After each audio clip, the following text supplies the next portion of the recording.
This is just a little look around the studio,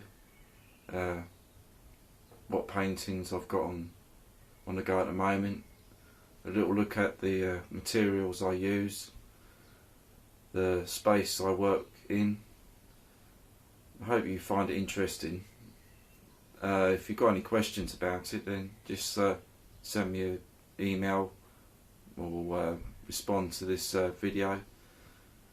Hopefully I'll do a few more of these over the coming months or whatever, if it works out, if it gets good response.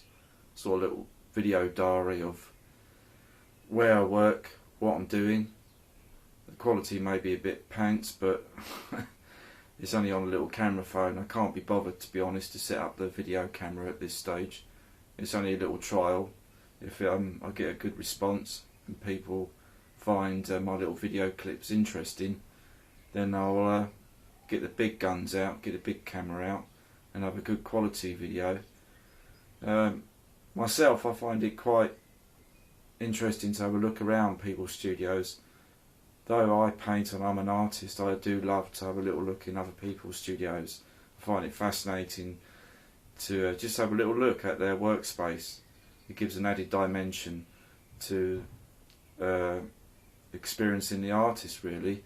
I mean, at the end of the day, you can see their paintings online and it's just an image, where the reality of that person's life and where they paint, how they paint, is a different dimension, and the two together should give you an insight into who I am and what I'm about.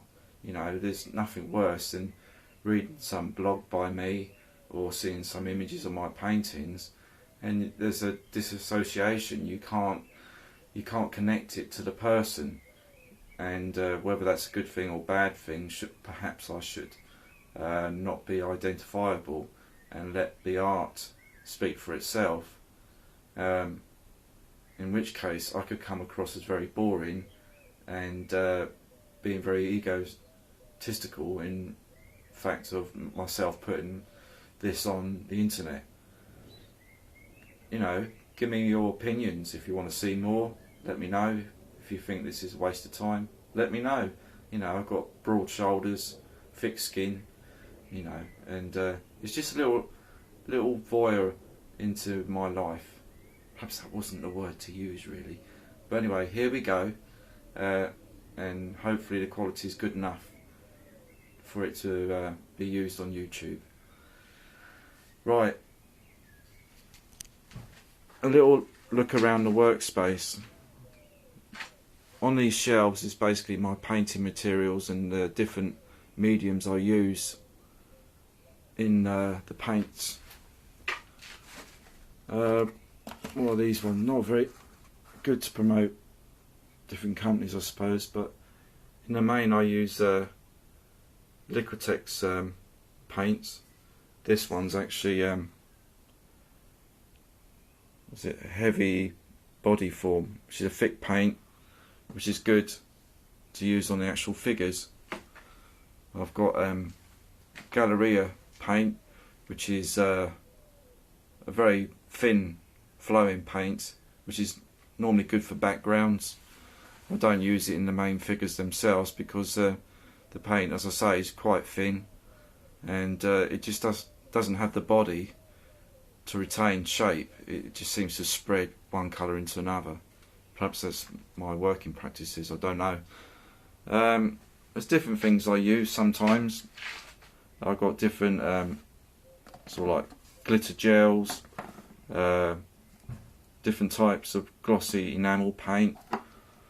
These are hobby paints, I think, which are enamel, what you use on model airplanes and things. I've got sequins, coloured stones, and the usual arty-farty mediums you put into paints to make them thicker or matte or gloss, you know. If I pan out a bit, God, I need Steven Spielberg to do this, I think. This is one of the paintings in progress. It's a couple of lesbians enjoying themselves. I don't actually like this one, mainly because it's too cartoony. It's okay in its composition, but I don't like the fact that it looks like a cartoon and it's become an illustration. In later videos I'll explain my my hate for illustrating. I want to put across an experience rather than illustrate the act. It's as I say, I'll have to put it in future videos, but it's rather similar to what Francis Bacon used to say, you know, that illustration is not the thing. Oh, sorry. This is one of the work tables I use. This is primarily used to do sketch work on canvas paper, just to get an idea, really, not of the actual painting itself, but of colour. You know, I use